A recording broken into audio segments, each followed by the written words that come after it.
Welcome to the Justin Strawn Podcast. I am your host, Justin Strawn. Glad to be back with you on a Tuesday morning. Happy St. Patrick's Day for all of those out there that celebrate today. I am not typically one of those people, but I am wearing some greens, a specific Yoda shirt that I got specifically for St. Patrick's Day. So maybe I'm celebrating a little bit more than I say I do. But anyway, got a lot to talk about today on the podcast. Mississippi State goes to Arkansas, loses 2 out of 3. We will discuss that, what went right, what went wrong, what could have been done differently. So we will discuss what happened with the baseball team this past weekend when they traveled to Fayetteville. We'll also take a look at the softball team a little bit. We'll talk about how they handled the number 1 Tennessee Volunteers. They also lost 2 out of 3 this weekend, but a little less concerning about that than it is with the baseball team. Not terribly concerning about the baseball team, but nevertheless, I think there's a few more concerns there. Some other things that we'll talk about. I am going to talk about the Oscars. I want to give my thoughts on it. And if I have time, and I might not have time because I'm kind of running short on time, I'm recording a little bit later than I had planned. We'll talk about a couple of the shows that I've been talking about, ETF, St. Louis, and Rooster, both on HBO. So I will hope to talk about all those. But regardless, if you are new to the podcast and you have not liked and subscribed, if you're on YouTube or if you're on one of the podcatcher apps, I would really appreciate it if you went and did so. If you're listening to this on Apple, if you could write a quick, simple review there, that would be awesome. It would help me out a whole lot. If you're following me on social media, or if you're not following me on social media, I could really use your help there, especially on TikTok, YouTube, and those places as well, Facebook, Instagram. Also, I'm posting these things to Twitter, but I got a pretty good following there. I would still love to have you follow me on Twitter, don't get me wrong, but I've got a pretty decent following over on Twitter. So anyway, let's go ahead and get into the topics of the show today. Let's start with Mississippi State. And as always, if you are here just for certain parts of the podcast, you can check the timestamps in the show notes, and they will help guide you to where you want to be. But let's start with Mississippi State baseball team. The Bulldogs traveled to Arkansas. They end up losing 2 out of 3. And overall, I don't think this is too terribly concerning. Mississippi State has never played well in Arkansas. They have not beaten Arkansas. They have not won a series against Arkansas in Fayetteville since 2007. They have not beaten them in a series since 2018, I think is the last time that they actually beat them in a series. So it's been a while since the Bulldogs were able to handle business against the Razorbacks. So like I said, that's not terribly concerning. I guess the more concerning issue is Friday night. You can't necessarily take away too much. The only issue that you had on Friday night is they left 12 men on base, and a few of those were with runners in scoring position. So you had plenty of opportunities to add on to the 4 runs that they scored. So they could have had that plus quite a bit more. I mean, when you start leaving double-digit figures in not runners in scoring position, but runners on base, that's a problem. You need to find ways to get some of those guys in, whether it's 1 out, 2 outs, no outs, doesn't matter. You need to find ways to get those guys in, especially when you end up losing by 1 run, because you can just easily point to that right there. Well, there's the reason why you lost the game, is because you just couldn't get those guys that you got on base. You couldn't get them in. And that was kind of the one thing you weren't expecting to happen with this Bulldog team. The offense is pretty loaded. The offense is pretty stacked. And normally what we've seen so far this year is they've been able to get the job done. The Saturday morning game looked great. I mean, it's hard to really nitpick the Saturday morning game. They end up winning 7-2 this Saturday morning, but the first game on Saturday afternoon. They end up winning game 7-2 against the Razorbacks. Thomas Valenkis looked absolutely incredible. I'll be real interested to see if he doesn't eventually take the number 1 spot. Look, Ryan McPherson is really good. Don't get me wrong. He's probably going to be drafted, and he's going to be on a major league roster at some point in his life, I think. But I think I think Valenkis is the clearly more talented player for the Bulldogs. I don't think it's necessarily a knock on McPherson. I think he's perfectly capable of being the Friday night guy. But when you're going up against the other team's number 1 guy, you really want to have your number 1 guy out there as well. And I really do believe Valenkis is the number 1 guy. It's not to take anything away from McPherson and what he did on Friday night, because he went out, he battled, and he gave the Bulldogs 6 strong innings and kept them in the game. But like I said, I think Valinkas is just a shutdown type pitcher. I mean, he goes out, throws 7 innings of a shutout ball and just looked absolutely dominant. Now, the Razorback offense is not great, but he did what he was supposed to against a not great offense. He completely shut them down. And like I said, I'll be very interested to see if they don't eventually try to figure out some way to move Valinkas into that Friday night role, just simply because you want, like I said, you want your best guy going up against the other team's best guy, and that's typically what happens on Friday night. So I would be very interested to see if they continue to leave the rotation the way it is. It's always hard to make a change, though, simply because of rest and how that stuff works. It makes it really, really difficult to make a change, but you never know. I mean, my guess is Brian O'Connor and Justin Parker are probably just going to leave it the way that it is. But I could be wrong. And like I said, they may, if Valinkas continues to shine the way that he has so far, it's going to be really difficult to make the case. I mean, I guess you could make the case that if your true number 1 guy is going up against the other team's number 2 guy, you have a much better chance of at least making sure you get that win on Saturday. But I don't know. Like I said, there's pros and cons to both. But like I said, I really truly believe Valinkas is the better of the 2 options. Not by much, but I do believe he has just a slight edge over McPherson. And I do hope I'm pronouncing his name correct. One of them is Valencius and one of them is Valinkas. And I think the pitcher is Valinkas, but I could be wrong. The second game on Saturday, that's the one that was frustrating. That's the one that kind of eats at your crawl a bit, because there is a huge case to be made that the Bulldogs could have and should have won that game. They were up 3-0. And as much talk as there has been about the passed ball, I mean, he just missed it. I mean, the second run that comes around, it wasn't in the dirt. It was just a normal pitch, and he just didn't catch it. As much talk as there has been about that, I think, honestly, the bigger issue was, and we won't say this much about Ace Reese, but he didn't come through when the Bulldogs really needed him to come through. That was when, I think it was the third inning when they scored, second or third inning when they scored the only 3 runs they ended up scoring in the game. The Bulldogs are down. They runners on, I think, first and second or second and third. I don't remember what the exact situation was, but they had runners on base. They've already put 3 runs on the board against the Razorbacks, and their starting pitcher, who is a left-hander, was reeling. I mean, he was struggling to locate, and Ace Reese comes to the plate, and this is why you want your superstars. This is when superstars need to be superstars. And unfortunately, this is one of the few times that Ace Reese doesn't come through. He came through big against Tulane last week when the bases were loaded, and he ends up hitting, the grand slam that pulled the Bulldogs within 1 against Tulane. But he doesn't come through here. And, I'm not necessarily hoping that he hits a home run, but if he can just keep the inning going, then you've got a really good chance to just completely break this Arkansas team, because this Arkansas team knows that they don't score runs that easily.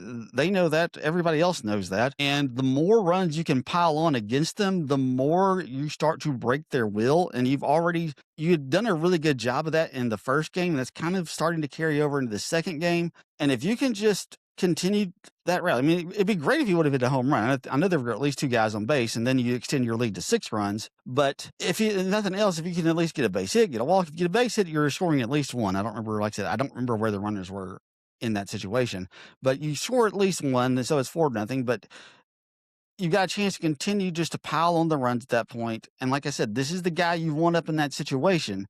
And he looked really bad. I mean, he swung at 3 pitches that he had no business swinging at. It was a really poor at bat. We don't normally see those from Ace Reese. Like I said, to me, that was the moment that allowed Arkansas to get back in this, because once he gets out of that inning, the pitcher who had been reeling all of a sudden kind of finds a second gear, and the next inning he comes out and just mows the Bulldogs down. And I think he ended up going like another inning in the third. I don't remember exactly how much further he went, but he found new life.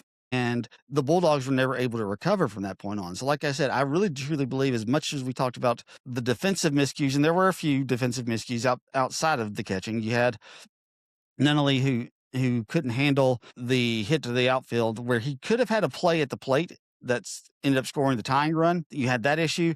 You had another issue, and I don't remember, I guess it was the 8th inning. Yeah, it was the 8th inning, when you got runners at first and second, and the Arkansas Razorbacks perform a double steal, and for whatever reason, I can't remember, Wires is his name. I think Wires is the second baseman's name. He breaks to cover second, and if he just stays where he is, because the throw's probably going to third, if he just stays where he is, it's hit directly to him, and it's an inning double play, and they don't score any runs at that point. So, like I said, there were a lot of miscues that happened out on the field. But to me, the biggest moment and the biggest issue was that moment where Ace Reese doesn't come through. I listened to Thunder and Lightning this morning, and Robbie and Brian were talking a lot about changes and if there might be changes that come with this Bulldog team. I'll be very interested to see if they continue to keep the lineup the way that it is. Because right now you have Aiden Teal, who is a left-hander. He leads off, followed by Ace Reese, who is also a left-hander. He bats second. You do have Noah Sullivan batting on the right side.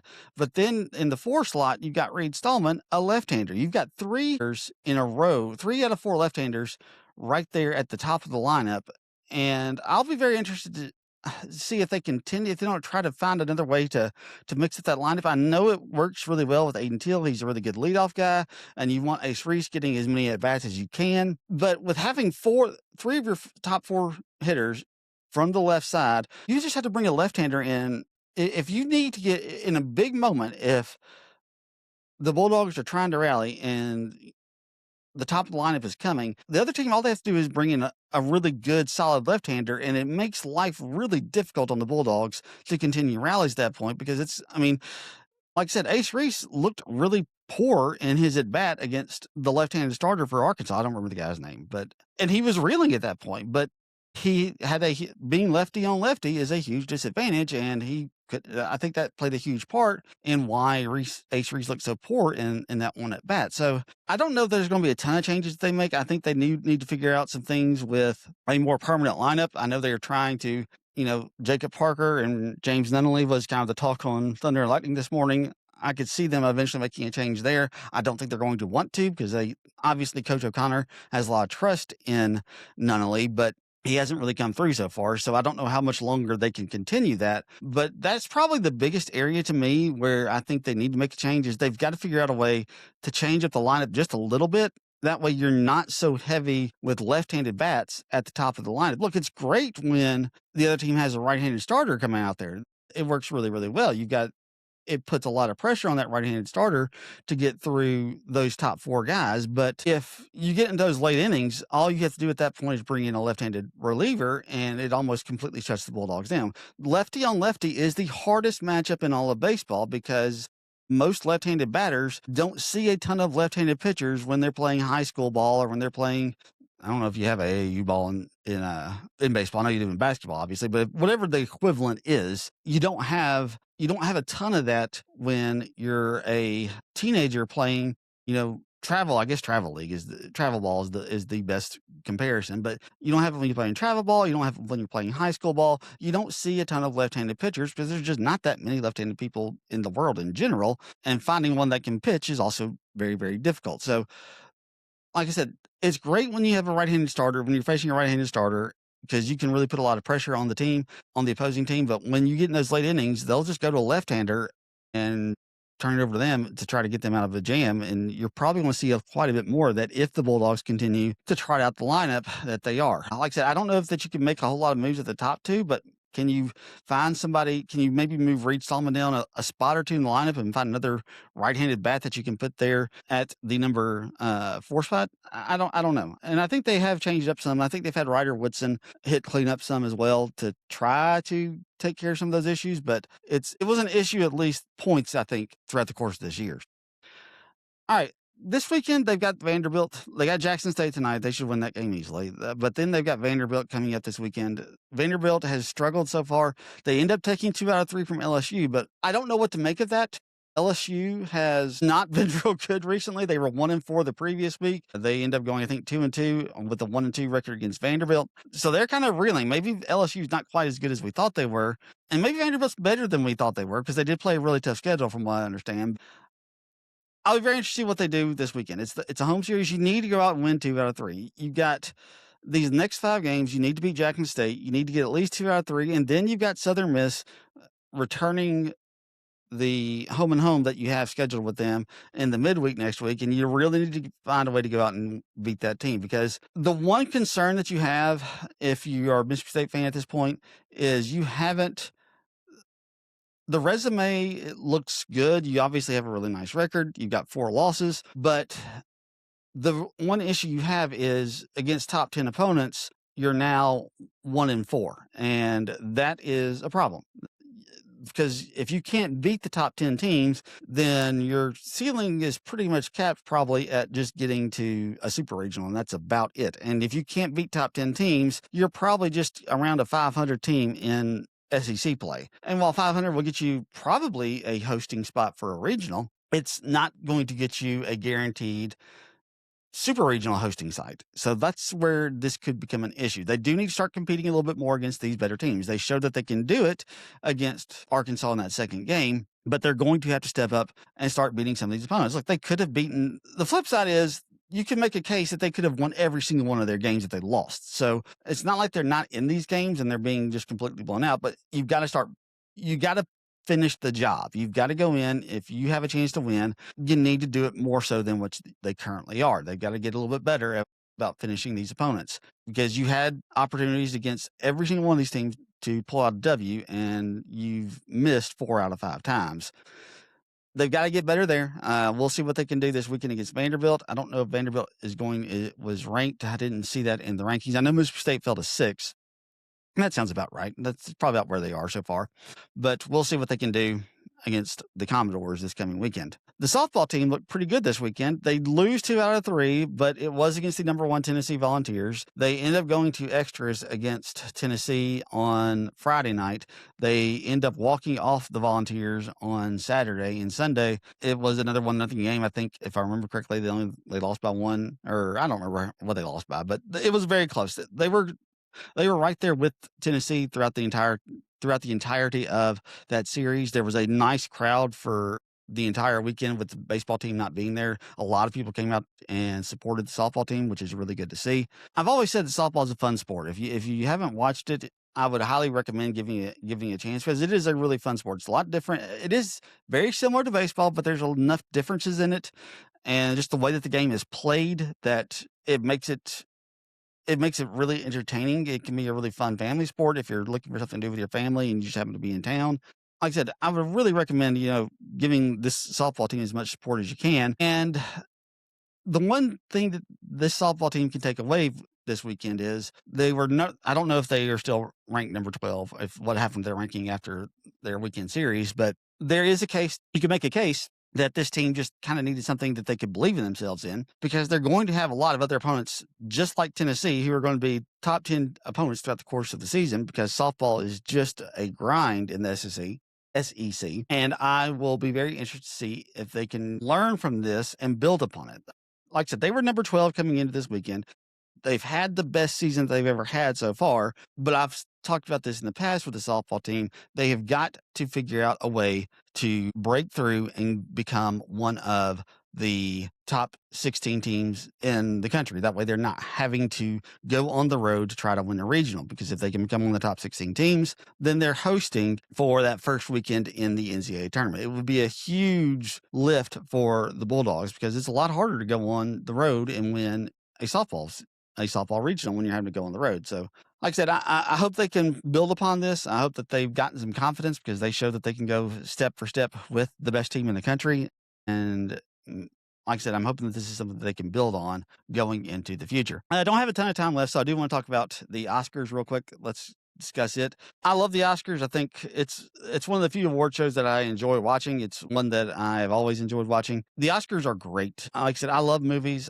I'm a huge movie fan. I would love more than anything to go see 2 or 3 movies a week. Unfortunately, I can't afford that, and 2, don't have time for that. But like I said, I love going to the movies. I think it's just a wonderful thing. I think it's a wonderful experience going to the theater and kind of losing yourself for about 2 hours or so, whatever it may be. And the Oscars celebrate, obviously, those achievements. I think for the most part, the Oscars got everything right. I know a lot of people were hoping that Sinners would end up getting Best Picture. Personally, I was a bigger fan of One Battle After Another, but I know I'm in the minority with that in terms of the general public. Sinners was a much bigger hit. It did a much bigger box office, so there was a lot more general public love for Sinners. But like I said, I thought that One Battle After Another was the superior film. But they both those two films really did really well. The problem that Sinners had is Ryan Coogler is a young director. He's got years to go before he's approaching the end of his career. Paul Thomas Anderson is approaching the end of his career. He has never won an Oscar for best director. He's never won a best picture Oscar, and it was very much time for him to finally win one. And this was the moment that he ends up getting it. A lot of people say that One Battle After Another is not his best film. I don't know all of his filmography, so I can't sit there and tell you if I think it is his best film, but I really enjoyed it. I thought it was just an absolutely amazing movie. It's the reason why I put it as my number one movie for 2025. Like I said, I thought it was just absolutely incredible. Look, it hits me in the right spots with a father trying to do everything he can to help and save his daughter. That's always going to be right there for me. That's just like the stuff that I just absolutely love. Vampires are not necessarily something that I'm hugely into. I've watched a few more vampire stories recently, but I'm not just really a vampire guy. So Sinners just didn't speak to me as much as One Battle After Another did. But the other Oscars, I think they got right. Obviously, adapted and original screenplays, I think they got perfectly correct. Best Actress, Best Actor awards, I think they got correct as well. Look, the Timothée Chalamet stuff about opera and ballet, I know a lot of people were upset about that. And look, I'll be real honest with you, it kind of upset me a little bit as well, just because my mom was a classically trained opera singer. And so for him to just kind of dismiss opera like that, it's an insult to people who really put their time and their effort into that. And it is not an easy thing to do. Trust me, my mom spent years learning how to perform and perfect her craft. And, it's not the most, it's not something that just the general public just loves to go do, but these people are passionate about what they do, and they will put as much effort into it as anybody else. And for him to kind of just dismiss what they do is not important because, the general public may not go see operas all the time. That's discouraging. Look, like I said, I'm not a huge opera fan myself. When I grew up around it, and I kind of got dragged to rehearsals and practices because my mom was there. I didn't necessarily have the appreciation for it that I should have when I was growing up, but I do have an appreciation for it now. Just because I'm not a fan of it doesn't mean that what they do should just be completely dismissed. But I don't think that had anything to do with the fact that Michael B. Jordan won the Best Actor. The voting had already taken place when those comments were made by Timothée Chalamet. All the votes were already in. So I really believe that Michael B. Jordan's Oscar win is simply because of his performance. And look, it's a really good performance. He ends up having to play two characters at the same time. Honestly, kind of three, because I think it was Stack that ended up getting changed into a vampire. So he has to play that same version of the character as a vampire as well. Good. I think it was very much well deserved. I think the Chalamet, I do feel bad for him because he's put some really great performances out there, and he just keeps coming up short. This isn't this little controversy that he's done with, dismissing opera and ballet. That's not going to help him in the future, but most likely people will have forgotten about it in a year or so. It's obvious that he wants to do roles and be in films that will help him get into the award nomination discussion. I'll be very interested to see if he can do it, if he can get a Oscar nomination coming out of Dune, because Dune Part 3, like, I've not read the first Dune book. I've not read the second Dune book, but from what I understand, the story that they're adapting, Dune Messiah, is going to be a very weird story, and it's going to be very strange. And I'll be very interested to see if he can get a Best Actor nomination out of it. It'll be interesting to watch. Like I said, I don't know. I'm really excited about Dune Part 3. I think it's going to be a great film. Even though my understanding is the book is not nearly as good as the first one, I think Denis Villeneuve can put his own spin on things and can take the material and turn it into something really positive, because he's just a great director. So I'll be interested to see how Chalamet handles that. I'll be interested to see what the Academy and their voters do with his performance in Dune, because I don't know that he's got anything else coming out this year. I may be wrong about that, but we'll see. One other thing I do want to talk about before I have to close up and do my actual job, the World Baseball Classic. I meant to talk about this earlier. The finale is tonight. I've been meaning to talk about this on the podcast for the last couple of times that I've recorded, but I keep forgetting. I love the World Baseball Classic. I think it's one of the more fun events that they do. It's a World Cup style baseball tournament where you have pool play and then you get into single elimination. Obviously, I'm in the United States. I'm wanting the American team to prevail. And coming into this tournament, everybody just assumed that this tournament would come down to one of three teams: the United States, Dominican Republic, and Japan. Japan has been the most dominant team in the World Baseball Classic.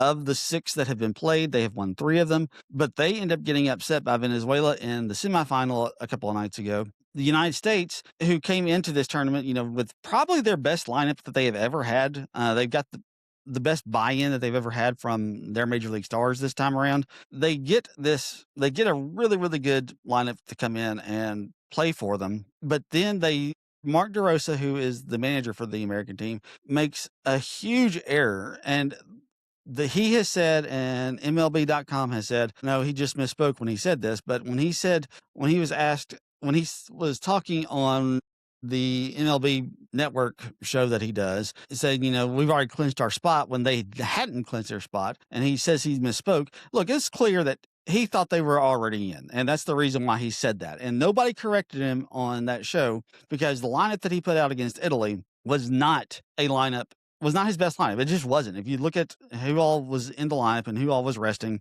it wasn't his best lineup. It really wasn't. And the fact that he makes a few moves here in the semifinal by going with Gunnar Henderson over Alex Bregman. Alex Bregman is probably the better player, but Gunnar Henderson was so successful against Luis Severino, and the fact that Gunnar Henderson ends up hitting the home run that basically puts the United States into the final. It's nice to see that Mark DeRosa pulled some strings there and did what he's supposed to. Because if they had gotten eliminated because Mexico had ended up beating Italy and Italy hadn't scored enough runs and they didn't make it into the knockout stage because Mark DeRosa just wasn't aware of the fact that he still had to win one more game to ensure the fact that the United States was going to be in the knockout stage. It would have been an absolute disaster. But like I said, we thought it was those 3 teams, and the Dominican Republic and the United States put on a great game, 2 absolutely stacked lineups. And many people thought the Dominican Republic were the clear favorites coming to this, because as stacked as the United States lineup was, the Dominican Republic has probably even more in their lineup. But it was just a great game, a great pitching matchup in these 2 lineups. I mean, the Dominican Republic was coming into the game averaging 10 runs per game coming into that thing, and the United States pitching staff ends up holding them to just 1 run. I do realize that the very last pitch that was called a strike to end the game was a terrible call, but they don't have ABS at this point for the World Baseball Classic. So my guess is they'll have it next time around. But I'll be very interested to see what happens. The Japan ends up getting upset in the quarterfinal stage by Venezuela. Venezuela's a good team, but I was not expecting them to beat Japan. I was not expecting that at all. Venezuela ends up taking out Italy last night in their semifinal, and that leads us to a final with the United States taking on Venezuela. Be very interested to see how this plays out. I think the United States should win. I think they are the better team. But there is something to be said for a team that is just clicking on all cylinders, a team that is very passionate about this World Baseball Classic. And that's kind of the one thing that you do wonder about the United States team every single year, is just how much does it matter to these guys?